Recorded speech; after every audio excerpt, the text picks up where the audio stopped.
Quando eu voltei, o negócio tava com 1000 corridas. Falei, cara, a cultura tá foda. Porque eu não estava no escritório, obviamente, mas o Thales estava, né? Sim. Tinha a galera. Mas você, quando os diretores donos não estão, né, no escritório e a empresa cresce nessa velocidade, é porque o pessoal tá lá ralando, tá trabalhando. E aí você vai conversar com o taxista, com o passageiro, o pessoal tá feliz, fala, pô, o negócio estão fazendo direito. Então, se você tratar ele igual uma criança, ele não vai ser dono.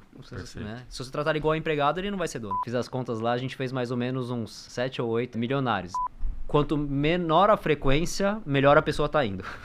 Quanto mais frequência a pessoa me vê, pior ela tá indo.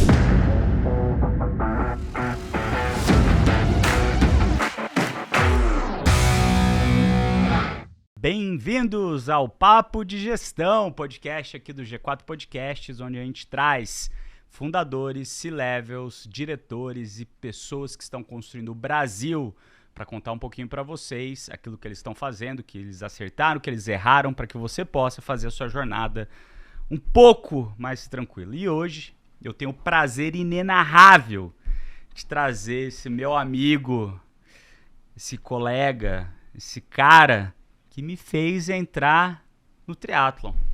Exatamente ele, Denis Wang, um dos nomes aí mais respeitados do ecossistema de negócios aqui do Brasil, de startups. Ele foi co-CEO da EasyTaxi, ajudou a EasyTaxi aí para mais de 35 países. Foi ele que fez a venda da EasyTaxi. Depois você vai falar um pouquinho sobre isso. Ele também atuou como VP de operações do Nubank, pegou a empresa lá com 1 para 2 milhões de 2 milhões, é. 2 milhões de clientes e ajudou a escalar até 20 milhões de clientes. Então, foi uma bela de uma trajetória e hoje ele é investidor, advisor e mentor aqui no G4 Educação, com foco em liderança, cultura e gestão de pessoas. E hoje a gente vai falar aqui um pouquinho sobre como escalar os negócios sem perder a cultura. Né? Ele vai pegar todos esses aprendizados que ele teve nessas trajetórias dele e traduzir aqui um pouco pra gente. Vamos falar de cultura organizacional, vamos falar de gestão de pessoas, vamos falar de liderança em ambientes de alta pressão e o papel do gestor nessa construção de times de alta performance. Denis, bem-vindo. Obrigado. Bom estar aqui de novo, pra gente bater um papo e, se possível, ajudar o pessoal aí com alguns exemplos e inspirações. Boa. Vamos lá. Você viveu, né, esse momento de crescimento muito acelerado, tanto da EasyTaxi quanto do Nubank. E a gente sabe que são desafios muito grandes quando você cresce a empresa muito rápido. Seja porque as estruturas mudam muito rápido, os níveis de processos mudam, os rituais que você tem que fazer no dia a dia mudam, seja porque as pessoas não escalam, seja porque começa a dar muito problema e no começo era um problema que atingia um grupo menor de clientes, agora qualquer problema que dê é um problema que vira realmente um tsunami. E eu quero saber de você qual foi o maior mito sobre escalar um negócio que os gestores ainda acreditam. Acho que não é bem escalar, né? Mas o maior mito que a gente vê hoje em dia é que o crescimento tem que ser rápido e a qualquer custo. Né? A gente viu que tem modelos de negócio que exigem isso, EasyTaxi provavelmente é um deles, mas a grande maioria, né, a gente tem que buscar um crescimento mais sustentável e mais organizado, porque quanto mais rápido esse crescimento ele tende a vir com mais ineficiência. Né? Então a gente gasta mais dinheiro para aprender a mesma coisa. Né? Marketing, né, contratação de pessoas, distribuição, o que for. Então, crescer na velocidade certa. Deixar a corda esticada, mas não tão esticada para não ter muito desperdício.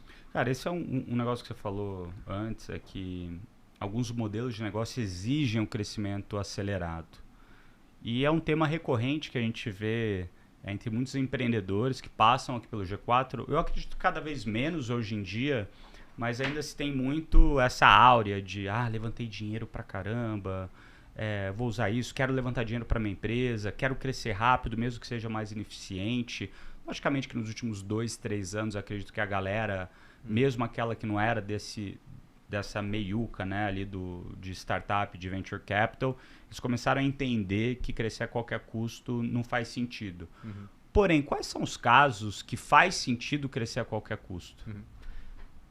O da EasyTaxi, eu julgo que sim. O problema é que a gente foi para 35 países ao invés de focar em Brasil, talvez alguns 3, 4 países. que foi uma estratégia que eu falava bastante no Nubank pra gente fazer. Vamos focar em menos e fazer bem feito em menos. E acho que o principal motivo pelo qual a gente foi na EasyTaxi e fazia sentido é porque era um marketplace em que você ter muito volume te dá uma vantagem competitiva real. Né? Você vai pegar... Por que ninguém lança hoje um aplicativo de carro? Porque no começo vai ter pouco carro, você não vai esperar 15, 20 minutos, quando você pode pegar, né, um Uber e vai esperar 1, 2 minutos. Então dá uma diferença grande a escala. Né? Então modelos como esse, ou algum modelo que você barra muito a entrada porque você tem um supply... Acho que o caso do Acelera aí é um pouco isso. Lembra que ele foi aqui do G4 e a gente falou pra ele, esconde, fica quietinho, pega todos os atores e quando você tiver com todos, aí você conta pro mercado a tua ideia. Porque aí quando alguém for entrar, ele não consegue ter uma base igual a tua de atores, né, pra fazer sua propaganda. Então acho que alguns modelos criam uma barreira defensável muito grande com escala. Outros, talvez, dados. Né? Talvez o caso de identidade... como a ID Wall, o único, seja um deles. Quanto mais dados você tem, uma barreira gigante você cria. Então, às vezes, é bom você comprar mercado. Comprar mercado ou crescer rápido para proteger o mercado. Só que o que a gente vê que mais acontece é as pessoas quererem se enganar. Né? Deixa eu crescer rápido, porque eu vou ter uma base de clientes grande e depois eu penso como monetizar. Poxa, aí é aposta da aposta, né? Primeiro você vai apostar que você conseguir os clientes para depois apostar que você vai conseguir monetizar eles. E acho que é aí que começa o erro. Perfeito. Então, no fim do dia, são poucos os modelos de negócio que, de fato, vale a pena você pisar no acelerador e crescer rapidamente porque você tem esse ganho de escala ou esse ganho de defensibilidade do mercado quando qualquer um outro for entrar porque você já domina tanto a oferta como mais a oferta do que a demanda, né? Exato. Que no fim do dia, por exemplo, o que você falou, né? O Uber, o EasyTaxi ou qualquer aplicativo de carro é algo que é bem difícil de entrar. Acho que o iFood, Rappi também. Quando você pega os melhores restaurantes. E trava eles também é difícil. Isso. Então, talvez tenha alguns modelos de negócio que fazem sentido, mas 99,9% dos modelos não faz nenhum sentido. Faz sentido fazer aquilo que você falou, que é, cara, cresce com calma, com eficiência, foco, aprende a garantir que o teu produto encaixou com o mercado, que você achou canais de distribuição que de fato fazem sentido. Que dá dinheiro. Que você conseguiu acertar o seu CAC com o seu LTV, né? O custo de aquisição de cliente com o lifetime value, o valor de margem de contribuição que o teu cliente traz ao longo do tempo, que isso seja positivo e que para você repagar o teu custo de aquisição não demore tanto tempo e que você consiga daí sim pisar e monetizar, né? No fim do dia tem a ver com isso e acelerar bem. Beleza, falamos sobre isso. Agora vamos falar sobre cultura. Muita gente fala sobre cultura, mas pouca gente de fato entende o que significa na prática cultura. E você passou por duas empresas que têm culturas muito fortes, né? EasyTaxi, com você, com o Thales, baita cultura forte. Nubank ainda mais forte. Como que você separa o discurso do que é a cultura da realidade quando a gente fala de cultura, cara? Eu lembro da época de faculdade, a época antes de entrar em tecnologia, que você vai numa empresa multinacional e a primeira coisa que a pessoa te mostra é na parede os valores, missão, né? Era o propósito, estava na moda quando eu estava recém-formado. Só que aí quando você vai conversar com as pessoas, aquilo não acontece. Na prática a pessoa não está engajada, você vê que ela não está com energia. Então o discurso é o que está na parede, né? A missão, visão, o propósito. E a realidade é como as pessoas vivem aquilo. E o melhor jeito que eu falo é como as pessoas se comportam quando você não está no escritório. Quando o dono da empresa, os diretores não estão lá. Aí você vai ver como as pessoas se comportam e você vai saber se a cultura está forte ou não. Eu lembro que na EasyTaxi acontecia muito isso, no Nubank também. Eu lembro da primeira vez, inclusive, na EasyTaxi, eu fui para a Coreia. Falaram, a gente precisa expandir para a Ásia. Quem tem aí? Todo mundo olhou pra mim, né? Por quê? Porque esse chinês, né? Mal sabem as pessoas que chinês não é meio brigado com o resto da Ásia. Mas basicamente, né, vai eu lá abrir a Coreia e a gente tava fazendo em torno, acho que de 100 corridas por dia. E a gente tava assim, cara, no Brasil, 100 corridas por dia, tentando quebrar barreira ali pra, né, começar a dar volume e falar esse negócio dar certo. E quando eu voltei, a gente tava fazendo, acho que quase 1000. Lá? Não, no Brasil. No Brasil. Porque eu fiquei mais ou menos um mês fora, um mês e pouco fora. Quando eu voltei, o negócio tava com 1000 corridas. Falei, cara, a cultura tá foda. Porque eu não estava no escritório, obviamente, mas o Thales estava, né? Sim. Tinha a galera. Mas quando os diretores donos não estão no escritório e a empresa cresce nessa velocidade, é porque o pessoal tá lá ralando, tá trabalhando. E aí você vai conversar com o taxista, com o passageiro, o pessoal tá feliz, você fala, pô, o negócio estão fazendo direito. Né? Então você vai acompanhando de longe, sem tocar, e se o negócio cresce do jeito que você quer, na estrutura que você quer, é porque a cultura está implementada. Perfeito. Né?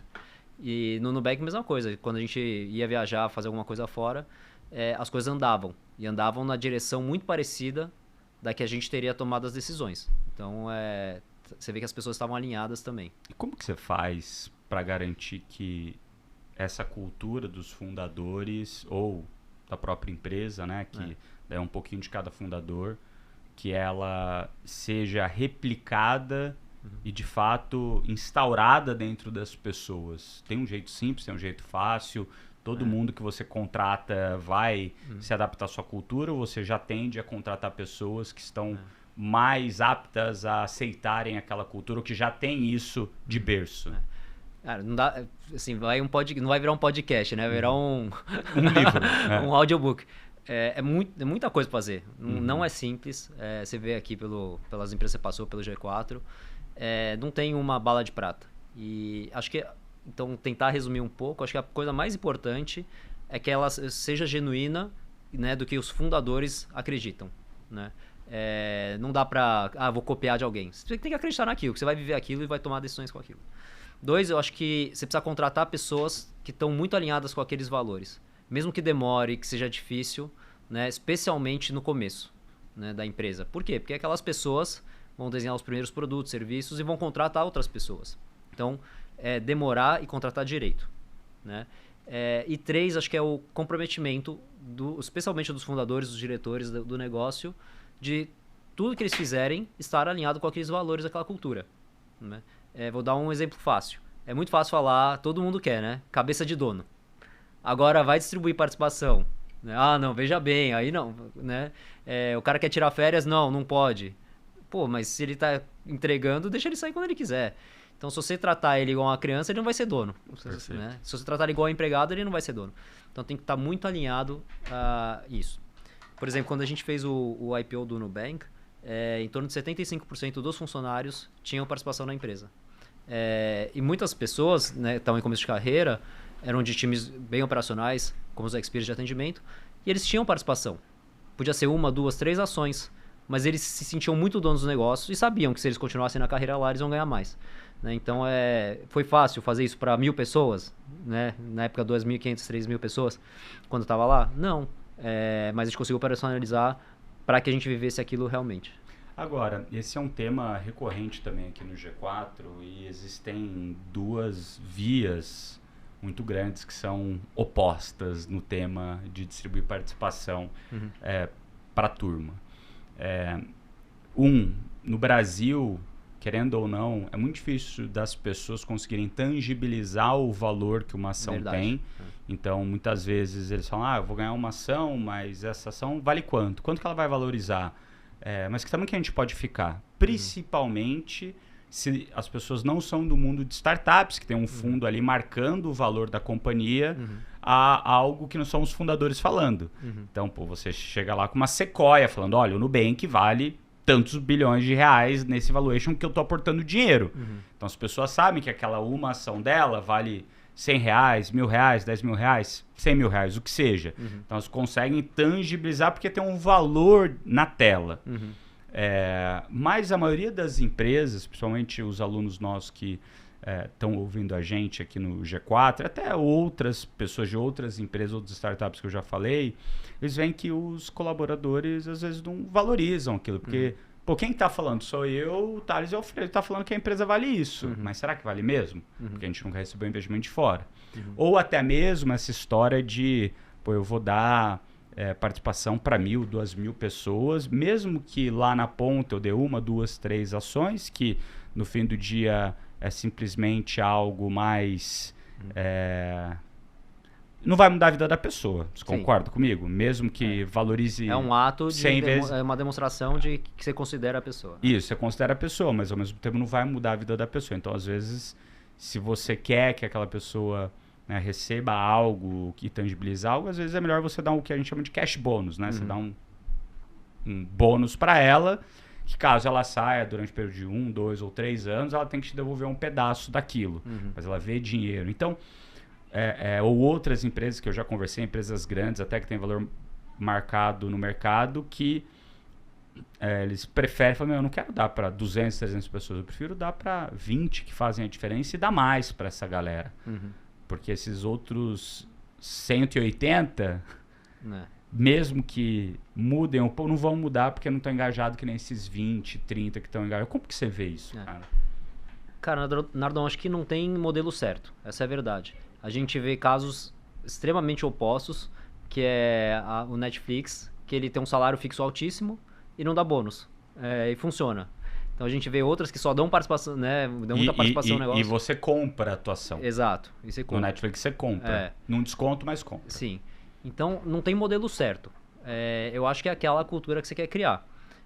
Por exemplo, se você tem um time de vendas muito grande, acho que é o caso de vocês, não tem como você falar, não vou dar comissionamento. Porque o time de vendas que performa bem, ele tende a... Né, a gente já viu isso lá no Nubank. Ele gosta de cara de comissão. Né? A gente lá no Nubank não dava bônus, e nosso time de cobrança, né, a gente ia criar um mega plano de carreira diferenciado, porque a gente não tinha o incentivo de curto prazo. Então, depende muito da cultura que você quer criar. Não tem modelo certo ou errado. Né? Tem o partnership também, né, que os bancos usam. Acho que você tem que olhar e falar, cara, quais tem os prós, e quais são os prós e quais são os contras de cada um desses modelos, e qual que eu vou querer defender.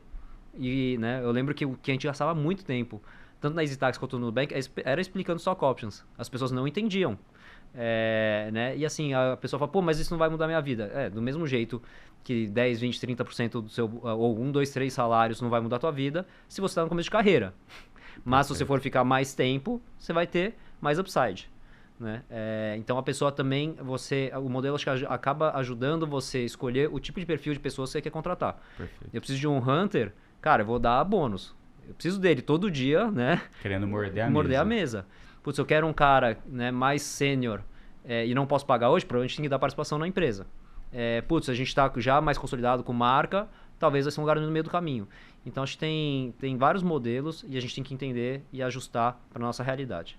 Agora, você já viu stock options mudar a vida das pessoas? Já. Eu lembro quando a gente vendeu a EasyTaxi, eu fiz as contas lá, a gente fez mais ou menos uns 7 ou 8, acho que era 8, milionários. Então foi legal, mas eu lembro de refletir e falar, putz, podia ter sido mais.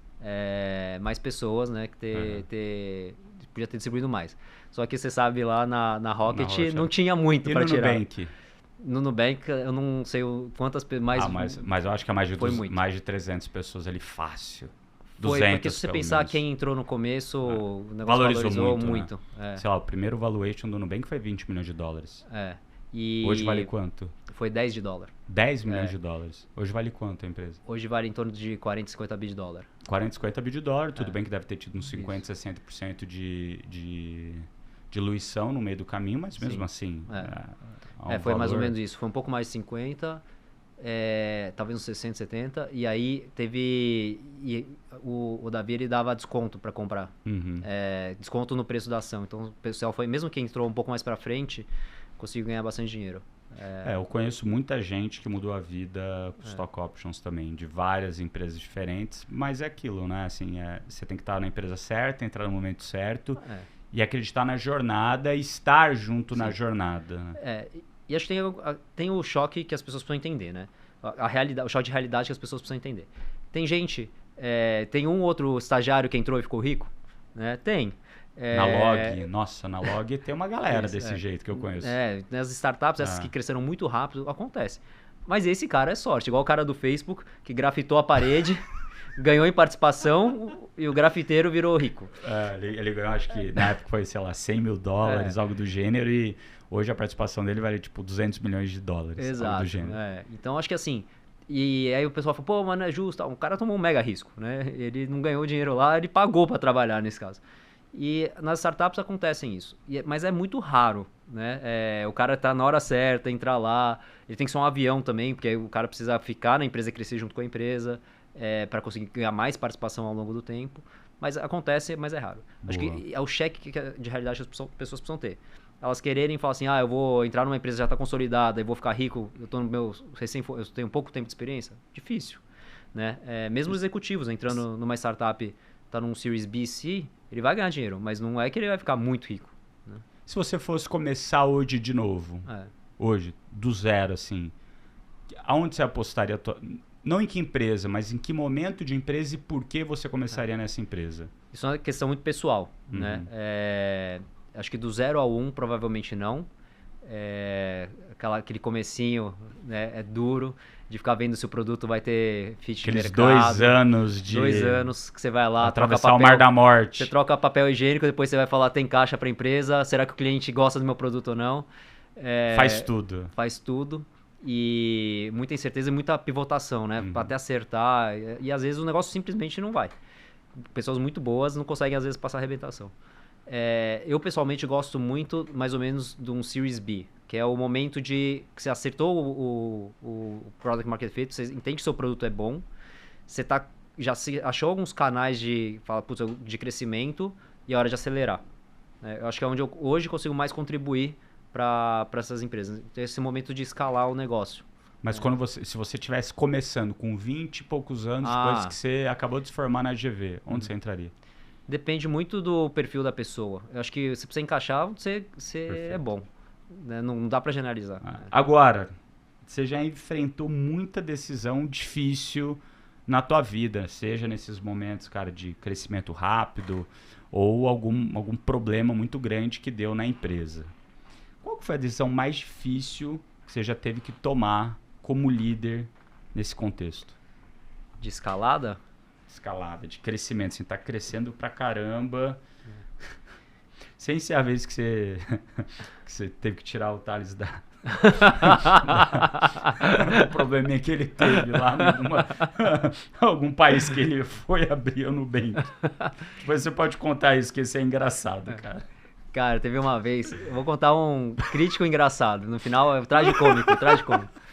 Uma vez eu tava na Colômbia, não, eu tava no Brasil, e aí o pessoal da Colômbia me ligou, de madrugada, me acordaram, desesperados. Denis, a gente tá sendo atacado. Como assim? Estamos sendo atacados, DDoS, que é quando o cara fica fazendo muitos chamados para derrubar o sistema. Não sendo, galera, o aplicativo estava sendo atacado por hackers que queriam derrubar o sistema, não eles sendo atacados na rua pelo cartel de Medellín, tá? Não foi isso. E é bom explicar, deixar claro. E aí a gente tá conseguindo falar com o time de tecnologia, de produto, acorda eles aí, trava o app porque a gente tá sendo atacado. E aí eu consegui falar com o pessoal, fecharam o sistema, aí eles me ligam meia hora depois me xingando. O que foi? Cara, vocês acordaram a gente. E na verdade é que tava tendo uma festa, só que não tinha carro perto, táxi na rua, e o pessoal viralizou na festa que pra ir embora tinha que pedir Easy Táxi. Então, na verdade, a gente tava crescendo, o produto tava funcionando. E eu tive que acordar todo mundo do escritório pra travar o negócio. E o dia do Thales?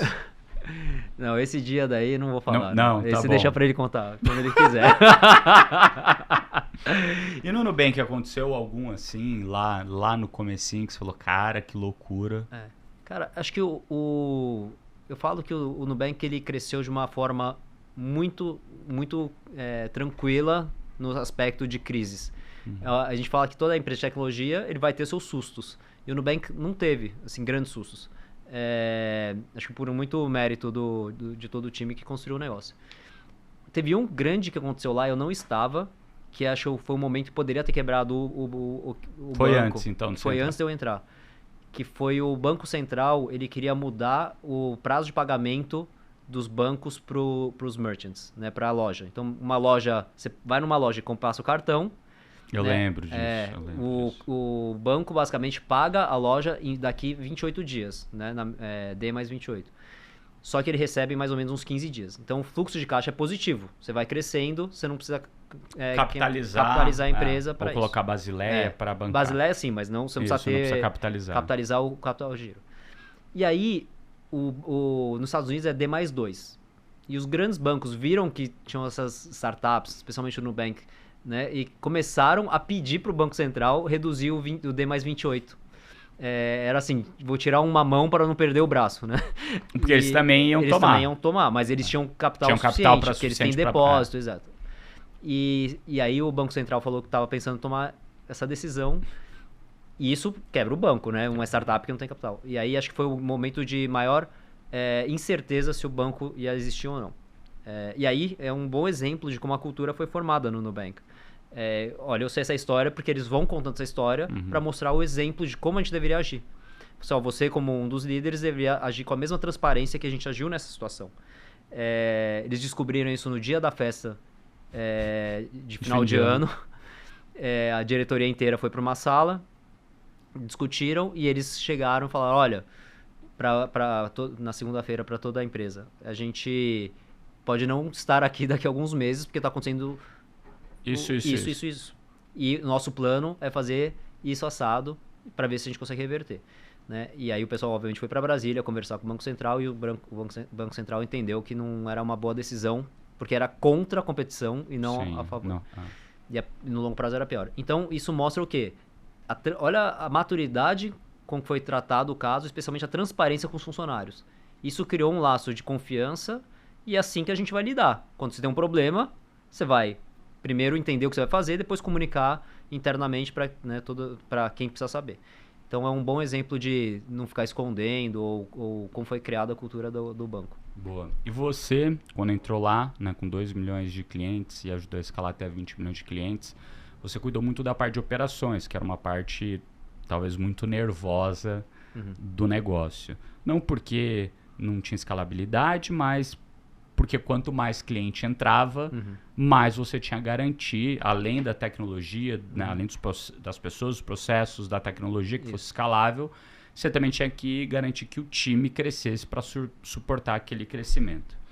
Vocês construíram toda essa máquina de operação em torno do cliente, né, dando também poder à ponta dos XPers de vocês para que eles pudessem encantar esses clientes, ter aquele momento wow, mas também entendendo quais eram as principais dores deles para que você facilitasse a vida desse XPer na hora dele resolver aquele problema, porque se é um problema que se repete várias vezes, como que eu garanto que eu resolva a causa raiz para que ele não aconteça mais vezes, para eu diminuir a demanda na ponta. Agora, qual que foi o maior desafio para você manter essa excelência no time enquanto ele crescia? Porque uma coisa é você ter 200 pessoas no time, outra coisa é você ter 2.000, outra coisa é você ter 6.000 pessoas no time atendendo. Como que você fazia para garantir isso?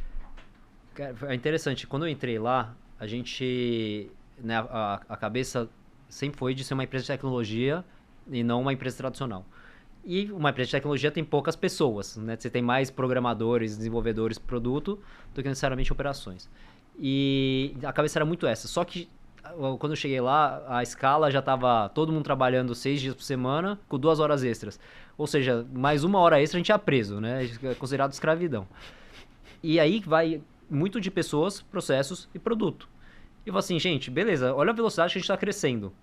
O produto nunca vai ficar pronto, não vai conseguir entregar ganhos de eficiência suficiente, né, para a gente não ter que contratar. Para não ter que escalar esse time de operação. Exato. Vou ter que escalar anyway. Exato. Assim, eu concordo com você, eu quero ter o mínimo número de pessoas possível. A tecnologia vai crescer e o produto vai evoluir tão rápido, automação, melhora de produto, que a gente, ou isso, ou eu vou ter que contratar. Claramente, a gente teve que mudar a nossa cabeça e falar assim, nesse hypergrowth a gente vai sim contratar para depois buscar eficiência. Perfeito. E aí quando a gente parou e tomou essa decisão, a primeira decisão que a gente falou, as perguntas foram, o que a gente precisa fazer para escalar com qualidade? A primeira é, o que a gente é bom? Então a gente sempre tem que considerar que a gente é bom e que a gente é ruim.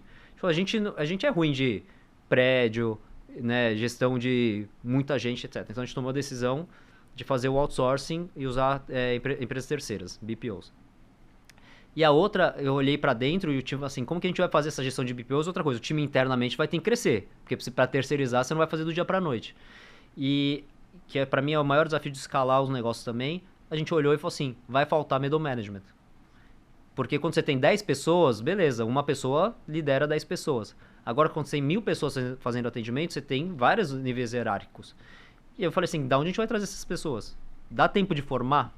Né? Então a gente teve que parar e fazer a conta de quantas pessoas a gente ia, quantas a gente ia precisar contratar ou treinar.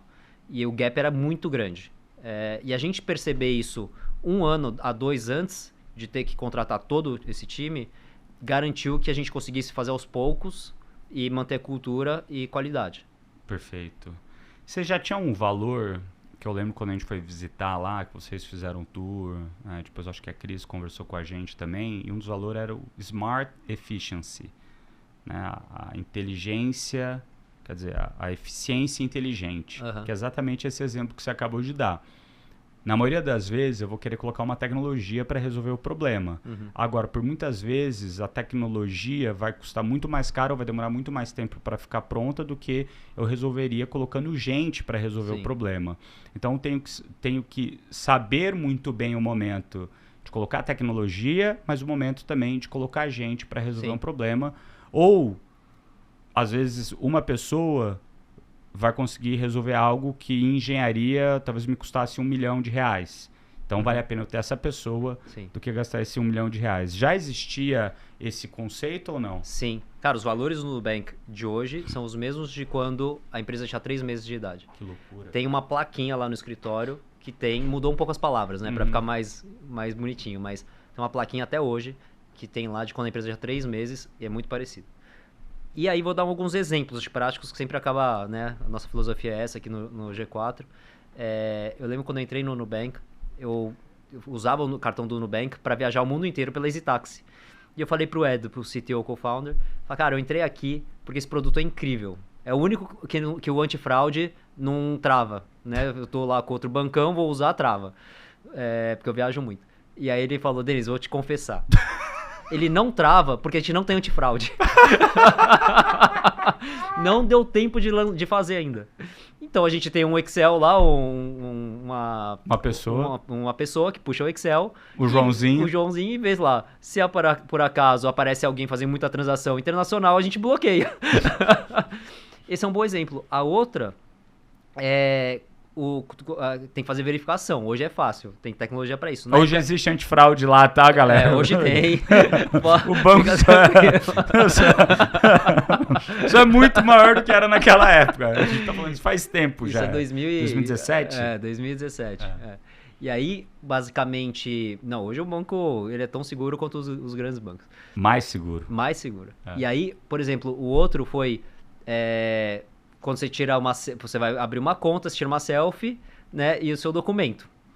E a gente, na época, tinha algumas soluções de verificação de identidade e a gente usava e não era bom. E a gente descobriu que o melhor jeito de pegar a fraude era no olho. Era alguém olhando a foto da pessoa, a selfie e o documento e aprovando sim ou não. E aí ficava lá, tinham 50 pessoas que ficavam no vendo Tinder, isso Tinder o dia inteiro. Falso, verdadeiro, falso, verdadeiro, falso, verdadeiro. Se o cara dava falso, outra pessoa tinha que dar um double check. Então, olha que interessante. Muito legal. Era pior do ponto de vista de custo por aprovação, só que quando você coloca o crédito, é muito melhor. Muito melhor, porque é onde você perde dinheiro. Exato. Então, tem vários exemplos desses que a gente teve que usar seres humanos antes de colocar a tecnologia. E alguns a gente tomou a decisão de fazer isso, porque a gente falou, a qualidade importa mais do que o custo. Até o momento que vai ter uma tecnologia que a gente vai conseguir baratear. Então, quando a gente sabia que ia ter a tecnologia, a gente estava ok em passar um tempo com aquilo mais caro. Muito bom, cara, muito bom. Gente, manda. A última, acho que vale a pena, é a gente não tomar uma decisão burra, né, no final do dia. A gente tinha um sistema lá que a gente gastava mais ou menos R$1 milhão por mês. E a gente olhava e falava assim, a gente precisa tirar e internalizar isso, porque R$1 milhão é muito dinheiro. E ficou lá, acho que até hoje está lá. E por quê? Porque basicamente a gente olhava os projetos que a gente tinha para executar e tinha projeto que ia dar muito mais retorno que isso. Então às vezes a gente ficava olhando lá, putz, é 1 milhão por mês que a gente está pagando de sistema. Só que, pô, se a gente deixar de fazer um produto novo que vai gerar centenas de milhões, não compensa. Então tomar cuidado. Custo da oportunidade. O custo da oportunidade. Perfeito. Acho que é um bom exemplo de Smart Efficiency também. Muito legal, cara. Muito legal. Queridos telespectadores, vocês sabem que todo Papo de Gestão, a gente tem um presente aqui para vocês. E o de hoje, a gente vai falar um pouquinho sobre como usar a inteligência artificial no seu negócio. A gente está falando muito aqui de pessoas, processos, produto, tecnologia. E hoje em dia, uma parte importante da tecnologia é a inteligência artificial, né? O mundo evoluiu muito de 2020, de 21, que foi quando o ChatGPT, de fato... 21, né? Foi 21 ou 22? 2, 3... Acho que foi 22. Fim de 22, quando o ChatGPT, de fato, virou ali algo mais mainstream. E desde então, a inteligência artificial é algo no nosso dia a dia. E muitas pessoas, muitos donos de negócio não sabem como usar a inteligência artificial ao seu favor, né, nos seus negócios. Então, a gente trouxe aqui um material totalmente gratuito para você conseguir escalar o seu negócio com eficiência, com agilidade, tomando melhores decisões. E nesse material de como usar a inteligência artificial no seu negócio, você vai entender essas maneiras práticas para você aplicar na sua rotina de empresa, para você economizar tempo e tomar decisão mais inteligente, ganhando eficiência nos seus processos. Para você receber esse material totalmente gratuito, você vai lá no @bruno.nardon, meu Instagram, e me manda uma mensagem lá no direct, escrito escalada. Escalada. Só essa palavra, mais nada. Se você escrever a palavra errado, se vier com ponto no final, ou qualquer coisa que não for só escalada, não vai acionar o robô. E você não vai receber esse material, tá bom? Então vai lá, @bruno.nardon, me manda mensagem escalada que você vai receber esse material de como usar a inteligência artificial no seu negócio. Legal, eu vou te mandar mensagem lá para receber. Pode mandar. É engraçado quando eu tô conversando com o Denis, a maioria das vezes a gente conversa no WhatsApp. Mas quando a gente tá conversando no Instagram, de vez em quando ele manda umas palavras lá e aciona o robô. Ele, deu doideira aí no teu inbox. Eu, não, você escreveu tal palavra. E daí a gente vai desativando de vez em quando uns antigos que ninguém mais usa. E o Thales no LinkedIn sempre me manda mensagem. Venha participar do G4.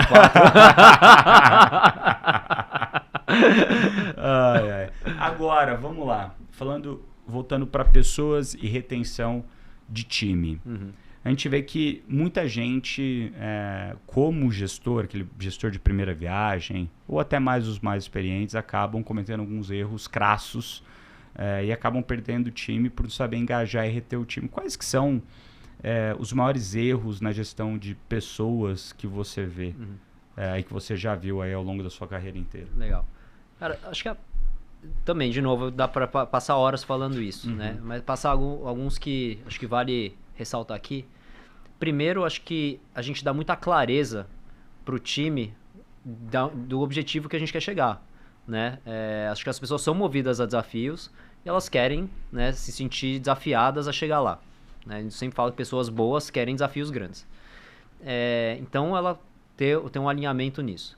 2, acho que bastante em relação a entender, acho que o Thales fala isso bastante, né? Entender que a pessoa tem... todo mundo é um pouco egoísta, tem que pensar em si mesmo também. E entender como que se alinha o interesse pessoal com o interesse da empresa, né? Falar, olha, se você fizer esse projeto, né, o que você vai aprender, ou como isso vai te expor mais dentro da empresa, ou até para fora, e assim vai. Um exemplo bom tinha muita gente na EasyTaxi e no Nubank que queriam entrar para aprender a montar uma startup, a empreender, para depois montar a sua. Você podia encarar isso de duas formas. Pô, o cara vai sair daqui 2, 3 anos, ou se eu falar para ele, você vai ficar aqui 3 anos, você vai ralar pra caraca, e eu vou te ensinar tudo pra você montar a tua. Perfeito. E aí o cara vai trabalhar mais que ninguém, né? Então acho que esse é um bom exemplo. E acho que 3, dá espaço, tá? Mas dá espaço pro cara que é bom, né? Senão dá problema. Vai dar espaço pro burro motivado? Exato. Daí dá ruim. Dá ruim. Muito bom. Agora, você já passou por essas diferentes fases das empresas, tirar do 0 para 1, levar do 1 para o 10 e levar do 10 para o 100, onde o 10 para o 100 ainda tem várias fases internas, né? Do 10 para o 30, do 30 ali para o 60, 70 e do 70 para cima, que daí ainda é infinito. Esse trabalho a gente nunca chega no 100. O que, no teu ponto de vista, muda no papel do líder e o que o líder precisa evoluir para acompanhar essas mudanças de etapa, das diferentes etapas de uma empresa? Você falou ali no começo que o 0 para o 1 é pouca gente, muito teste e erro, até você passar o Vale da Morte, achar um produto que encaixe de fato numa dor, começar a vender, ter um mínimo de volume de vendas, para você provar que o negócio é viável. Do 1 para o 10, você já sai ali de 10 pessoas, já vai para 50, 60, 70, já tem um desafio de escalar time, descentralizar, poder as pontas, achar novos canais para achar mais clientes, crescer. E depois você passa ali dessa terceira fase ali do 0 para 1, do 1 para o 10, do 10 para o 100, onde você vai escalar ali até 150 pessoas, depois 150 para umas 500, depois de 500 para frente. Como que você vê essas diferentes mudanças e o papel do líder em cada uma delas? Uma boa pergunta. Acho que responder de forma mais ampla, acho que a coisa mais importante para o líder ou para o dono da empresa é ele entender que ele precisa sempre se provocar a não ficar na zona de conforto e entrar na rotina. Né? Porque senão a empresa estagna. Então né, sempre assim, estamos acertando aqui antes do negócio estar pronto, qual que é o próximo desafio que a gente vai ter? Né? Então sempre se provocar e sair da zona de conforto, que é uma coisa que a gente vê muito aqui nos alunos do G4. Eles vêm, eles percebem que eles estavam nessa zona de conforto e falam assim, putz, tem muita avenida que eu preciso testar de crescimento ou de eficiência, até às vezes na vida pessoal. Então acho que esse é o principal. E para o líder, isso acaba sendo analisar a maturidade do negócio e falar qual que é a dor atual. O que a gente falou, do 0 a 1 é produto, depois é provavelmente vender, depois é reter. Então isso vai mudando. E acho que o grande desafio que eu vejo na execução, né, vamos aterrissar, porque tem decisões que a gente precisa fazer que é para hoje e tem decisões que a gente precisa fazer hoje que é para o futuro. Então, né, não dá pra gente só, senão a gente ficar apagando fogo, né? Vamos matar o leão de hoje, você ficar apagando fogo. Só que também para sempre fazendo a mesma coisa. E aí você fala assim, putz, quanto tempo ou quantos recursos que eu vou alocar porque eu preciso daqui 3, 6 meses, 12 meses. É uma arte, né? Você tentar achar esse equilíbrio entre entregar hoje e começar a preparar o de amanhã.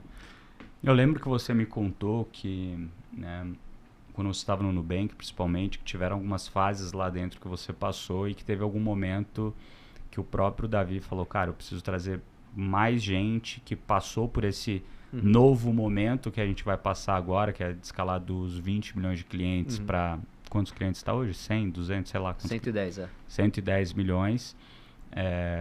Que não é crescer 10 vezes, é só crescer 5 vezes, mas numa base muito grande.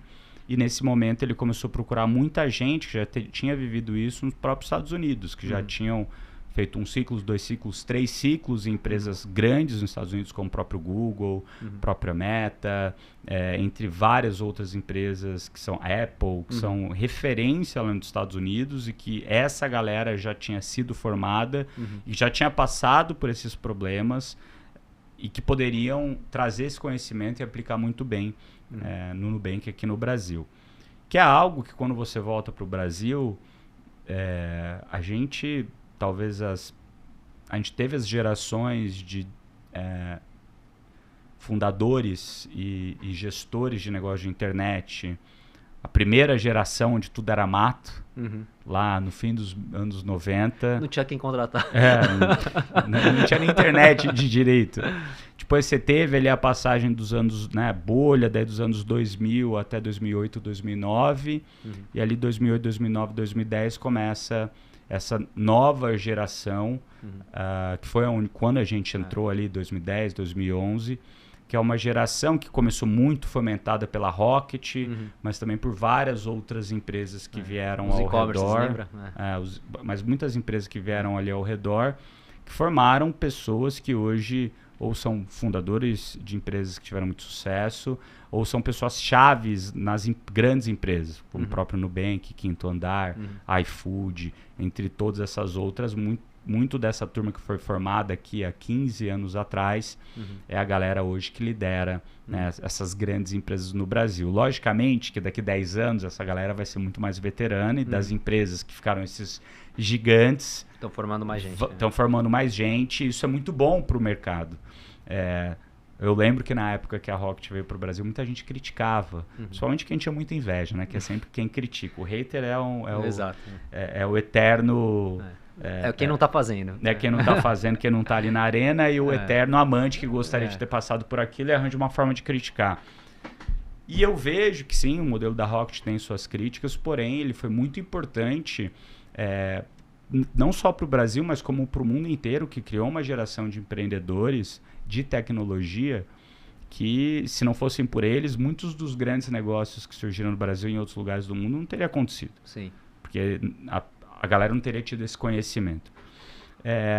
Como que você vê nessa essa capacidade que o Davi teve de olhar e falar, opa, tá na hora de novo de eu seniorizar mais uma vez a empresa? E como tipicamente o time que tá lá recebe isso?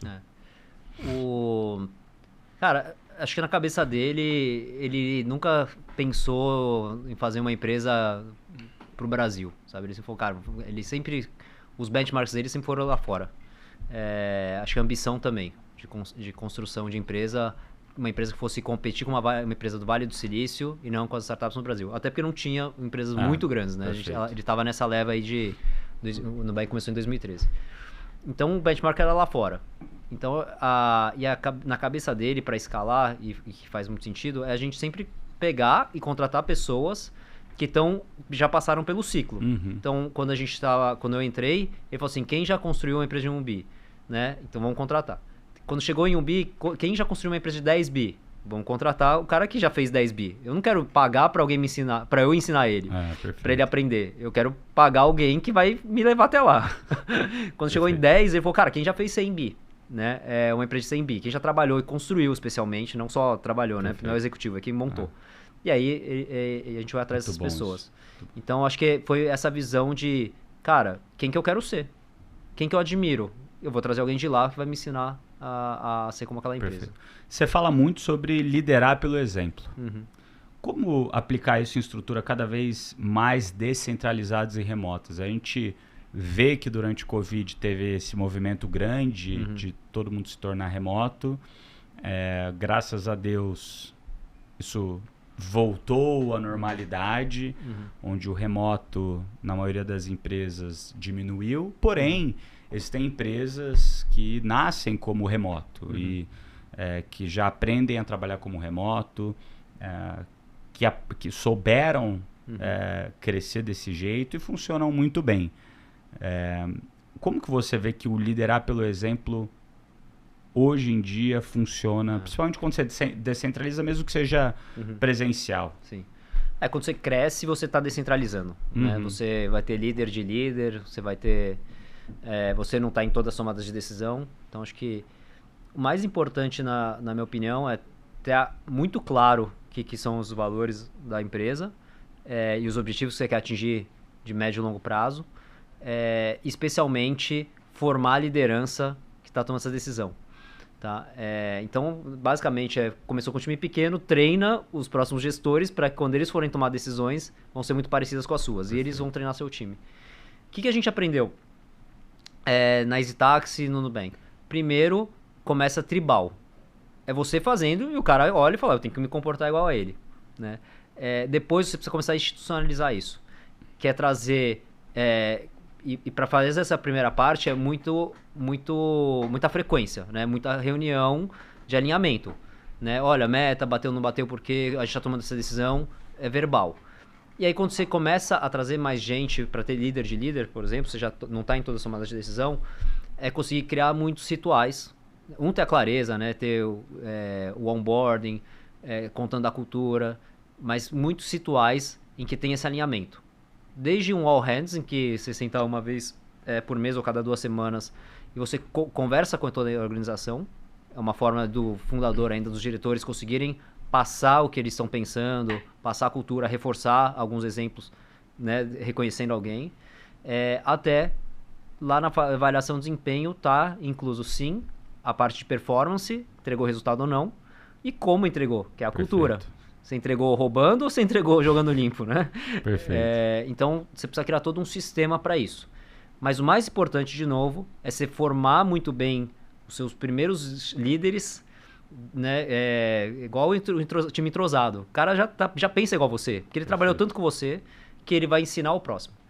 E uma dica boa para a turma que está começando a escalar um negócio é que você precisa explicar para esse cara que agora ele não é só ele não só absorve conhecimento. Ele precisa repassar. Quando o cara vai virar gestor pela primeira vez, ele esquece que agora ele recebeu um comunicado teu, uma conversa com você, ele precisa contar para a próxima pessoa, para não virar um telefone sem fio. Perfeito. Tá? Então essa importância é você treinar eles a também, que é parte do trabalho dele, é entregar resultado, é montar time, mas também formar essa cultura com esse time novo. Muito bom. Qual que é o papel de autonomia e responsabilidade no seu ponto de vista? Autonomia e responsabilidade? Como assim? Cara, quando você pensa no teu time, no teu modelo de gestão, no time que responde diretamente para você, você fala, pô, eu vou dar autonomia para essa pessoa, agora essa pessoa também tem que ter a responsabilidade de conseguir pegar essa autonomia que eu dei para ela e fazer jus a ela. Sim. O quanto que você dá autonomia para as pessoas ou mantém mais mais próximo? E em que momento você libera elas para irem sozinhas? Quanto menor a frequência, melhor a pessoa tá indo.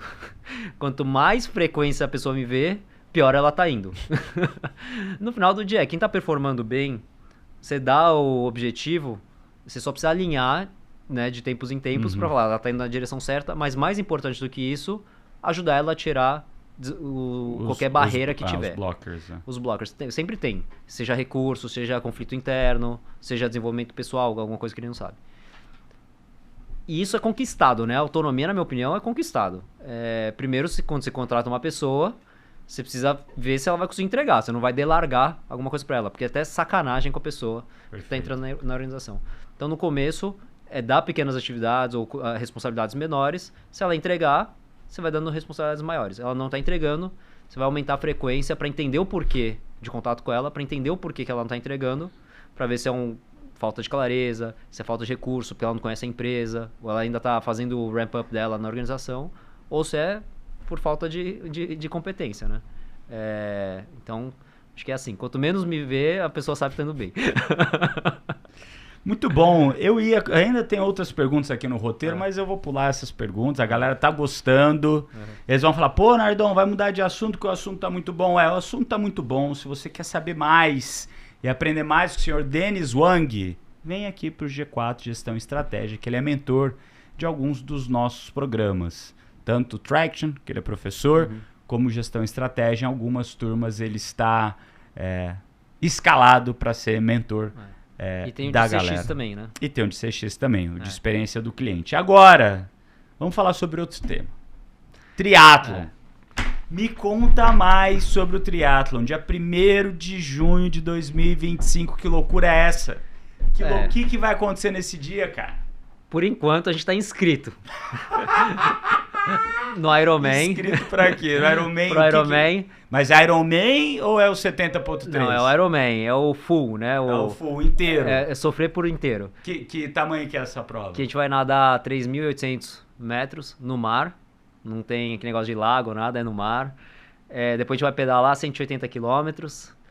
E por fim a gente vai correr uma maratona, 42. Você já correu maratona? Corri uma. E aí, como é que foi? 2023, a de Nova York. Foi muito legal. Foi, te falar, a experiência, uma das experiências mais incríveis da minha vida. Assim, foi um dos dias que eu vou lembrar e falar, cara, foi mágico. E você tá pronto pra prova? Cara, acho que nunca vou estar pronto, né? Acho que vai ser um desafio pessoal. Eu gosto do desafio, eu vou menos por tempo, mas mais por desafio de falar, putz, nunca fiz isso, eu quero ir lá fazer.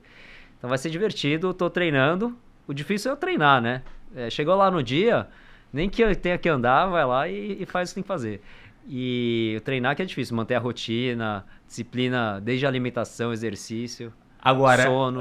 Antes dessa prova, do dia 1º de junho, dia 13 de abril, eu não sei se esse episódio vai pro ar antes ou depois, eu acho que vai antes, vamos falar pro time aqui antes do 13 de abril, a gente vai ter o 70.3 de Brasília, que é uma prova pra gente treinar para o Full Iron. Só para vocês entenderem, eu também estou inscrito nessas duas provas, tá? Inscrito.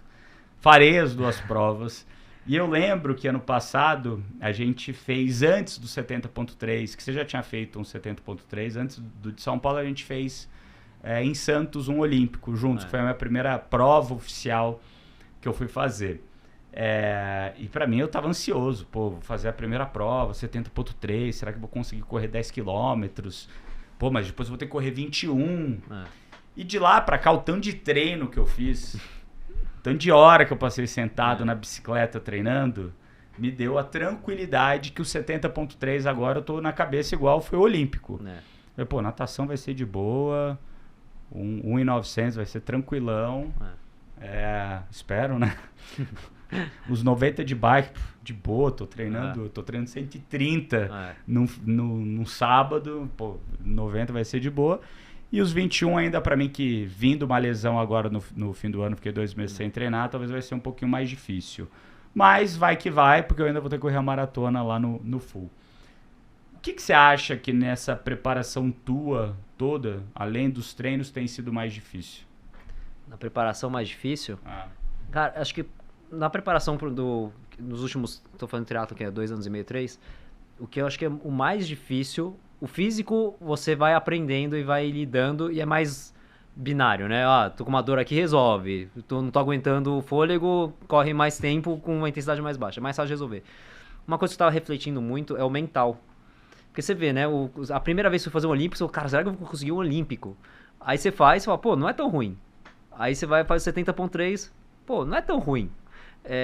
Né, você faz uma vez e você fala, dá pra fazer. Aí depois começa a entrar, consigo fazer um tempo melhor, ou quero ir pra um desafio de uma distância maior. Então acho que o mental é uma coisa interessante. Você não tem isso, mas eu tava falando até antes com você do podcast, que pra mim é na natação. Eu nado bem. Eu nadava quando era moleque, nado ok, né? Não bem, ok.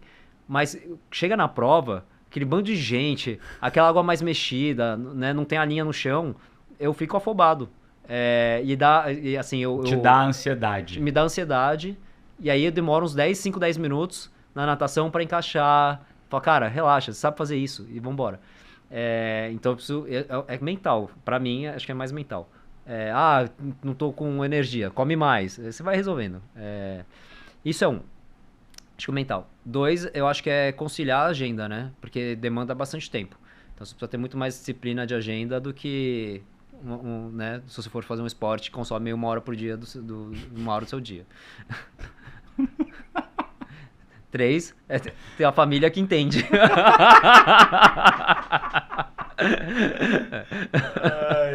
Muito bom, cara. Muito bom. E depois do Ironman, vai vir o Ultra? Não, Ultra não. Ultra acho que é coisa de maluco. Não sei se quer dizer, calma. Tem uma outra coisa que eu queria fazer, que eu acho que é muito legal, que é o El Cruce. Mas acho que eu vou fazer ano que vem, não esse. Então, tem um pessoal que vai fazer esse ano. O JP vai fazer esse ano. O Liuzi fez ano passado. Isso. São 100 km em 3 dias, só que com bastante altimetria. Então você cruza os Andes, né? Acho que é na Patagônia. Acho que é da Argentina pro Chile. E em 3 dias você dorme em barraca, toma banho no rio se quiser. Já faz o recovery lá, água gelada. Se quiser. Esse é um detalhe importante. Mas eu acho que é um que eu queria fazer. Mais pela curtição do visual, etc. Acho que depois de fazer um full, você consegue tranquilo. Mas é mais pela experiência. Mas vou deixar... Alguém já morreu no El Cruce? Não sei. Mas já morreu gente em qualquer lugar, né? Até cruzando a rua. Eu gosto da sua maneira de ver o mundo, cara. Eu gosto da sua maneira. E aí? O Nardon é o maior tomador de risco nos negócios e o menor tomador de risco na vida pessoal. Cara, eu já tomo muito risco no negócio, você sabe disso. Esse não é o primeiro, não é o segundo, não é o terceiro, não é o quarto. Já foram muitos que eu já tomei muito risco e a maioria deu bom, graças a Deus. Na vida pessoal eu tomo também risco. Bem menos. Tem que concentrar os riscos no lugar. Cara, e aí, será que a gente faz um vídeo no YouTube contando um pouquinho lá de Brasília? Que eu vou passar super rápido, eu vou sábado e volto domingo. Não, vai ser legal. Acho que... Mas o do Iron a gente deveria fazer um videozão legal, Vamos, o Iron acho que merece. Você vai quando pra lá? Pra Floripa? Eu vou na sexta de manhã. Pra fazer a prova domingo. Tá, eu acho que eu queria ir antes, mas não vai dar tempo. É legal e curtir. Tá muito na moda agora, né? O Destination, não sei como fala em português. Fala em inglês, então. Também não sei. Mas fazer turismo, a prova virou turismo. Então vou fazer maratona de Nova York, já passo uma semana, 2 lá. Legal. Então acho que é gostoso ir antes. porque a vibe é muito legal. Tá todo mundo lá. Primeiro tá todo mundo saudável, né? Ou não, né? Porque a gente não é nada saudável que a gente tá fazendo. Mas tá todo mundo lá, bem preparado, na vibe da cidade. Fala, putz, a gente vai fazer esse desafio pessoal, seja por tempo, por completar. Só se fala nisso, tem tom de roupa igual, é bem legal. E aí você curte o momento também, você não só vai e faz a prova. Então, e antes é bom. Falando nisso, a gente poderia pegar ano que vem, se inscrever em umas 2 provas internacionais, não do Ironman, do 70.3. Exato. Vamos com calma, né? Não precisa sofrer tanto. Com calma. A gente talvez pegue um Cozumel lá no fim do ano que vem, quem sabe, pra gente fazer isso daí. Vai, faz a prova e fica uma semana relaxando. Leva a família inteira. O destino deixa as esposas escolherem, então. Perfeito. Vamos lá pro bate-bola pra gente finalizar. Mas só antes do bate-bola, que fique claro que esse doido vai fazer um negócio, o Ironman, sem ter corrido uma maratona antes. Eu vou correr minha primeira maratona no Ironman, porque é doido, cara. Então, assim, que legal, né? Nadei 4 km, pedalei 180, agora eu vou fazer uma maratona. Eu tô aquecido pra maratona. Tô bem aquecido pra maratona. É importante salientar que eu não sou doido, eu só aceito as apostas. E você não me pagou a última ainda, né? Não, eu ofereci, você falou não precisa, não sei o quê. Eu não falei não. Você acha que eu falei não? O que era a aposta? Eu nem lembro o que era. A aposta era a inscrição do 70.3 São Paulo. Paulo. É verdade. Você tá me devendo um churrasco, mas vamos fazer depois. A gente faz na praia, Fechado. Combinado, na praia. A praia é um bom lugar. Mas depois da prova. Pode ser? Porque a gente bebe, né? Né? Nossa, eu não aguento mais beber, cara. Você tá maluco. Vamos lá, bate-bola. Um livro que te impactou. Um livro? Eu sempre falo isso porque acho que é diferente. Vou falar de pessoal e depois posso falar de trabalho. O pessoal chama O Último Dançarino de Mao. Mao's Last Dancer. Do Mao Tse Tung? Porque basicamente ele fala de um bailarino chinês, né, de como que a China escolhia os bailarinos, literalmente iam lá de vilarejo em vilarejo, vendo quem era elástico ou não. Mas ele vira um cara super famoso internacionalmente, depois ele foge da China e vira um trader na Austrália. Legal. Então, que é legal, porque você vê os desafios pessoais, como o cara pensa, e acho que é uma coisa que é cada vez mais recorrente para as pessoas, de ter 2, 3 profissões na vida, né? Essa é a verdade. Legal. Então, sei lá, o cara começa consultor, vai para startup, depois ele, né, vira investidor. Então, acho que a vida a gente está alongando a nossa vida profissional. Então, isso é muito legal de leitura pessoal. E trabalho tem um monte. Talvez o que eu mais goste, assim, de operações, vou dar um de operações, acho que porque a gente está falando bastante disso aqui. Como que chama o livro? Não falo de operações, não. Fala o livro que você me deu. Que esse livro te impactou. Calma, tem vários. Não, o último que você me deu. Tem... Não, mas esse foi o Bernardo. Não, foi você que me deu o Morra Sem Nada. Foi eu? Foi, pô. Depois o Bernardo me deu de novo. Tá. O Morra Sem Nada. Tem um presente melhor que eu dei pro Nardon, vou contar pra vocês. Cara, toda vez que eu ia na casa do Nardon... Lá vai ele, a Amanda e o Nardon recebia a gente super bem, com carinho e amor, mas chegavam os copos de requeijão. Porra! É copo de requeijão, galera. Aí eu falo assim, não é possível. Eu tenho 3 filhos que correm requeijão pra caceta. O que eu vou fazer com o copo? Aí eu falo assim, não, deve... Sei lá, eles devem achar que eu sou... Deve achar que eu sou desastrado, alguma coisa. Aí um dia eu fui na cozinha pegar água e só tinha copo de requeijão. Aí eu fui falar, não, é que tá sobrando esses copos, pra que eu vou gastar dinheiro com copo? Eu mandei um monte de copo pra casa do Nardon. Verdade. Bons copos, obrigado. Então, esse presente foi bom. Mas o livro foi melhor. Então, copos. Mas o outro bom livro... Quando eu mudar pra minha casa nova, eu vou te passar lá pra você me dar os presentes. Exato. Tá bom? Manda o endereço, já manda as coisas. O enxoval. Mas um bom livro recente, acho que de dinheiro tem 3 que eu acho que é interessante. Um é o Pai Rico, Pai Pobre, que me influenciou muito quando eu era mais novo. Cara, tem que construir ativo, e ativo não é coisa que gasta dinheiro, é coisa que te rende dinheiro. Né? Acho que é essa a lição. Aí, quando você lê esse livro, você fica muito pão duro. Aí você precisa começar a pegar e investir aquele dinheiro. Aí tem o Psychology of Money. Esse é bom, você me deu eu te dei também. Que é a psicologia do dinheiro, é de como lidar com o dinheiro. Tá? Como decisão financeira, de gastos, etc. E aí, What is enough? Que é a mensagem mais importante para mim do livro é What's enough para você. O que é suficiente para você. O que é suficiente para você. né? Sempre tem mais. Tem o cara que tem uma casa mais legal que a tua, aí o cara começa a viajar de avião, particular, sempre tem uma coisa a mais, mas o que é bom pra você, o suficiente pra você. E o último agora, que acho que tá mais recente, é o Morra Sem Nada, do Bill Perkins, que é em relação a, não é pra você morrer passando fome, mas é como lidar com o dinheiro ao longo da sua vida, né? Tem momento que você acumula, tem momento que você precisa gastar. E não é quando você vai estar morrendo, quando você tá com 70 anos de idade, que você vai falar, vamos gastar dinheiro e treinar pra uma prova de Ironman. Já foi. Você nem tem mais saúde pra isso. Você não tem saúde pra isso. Então, tem coisas que você precisa gastar na hora certa, né?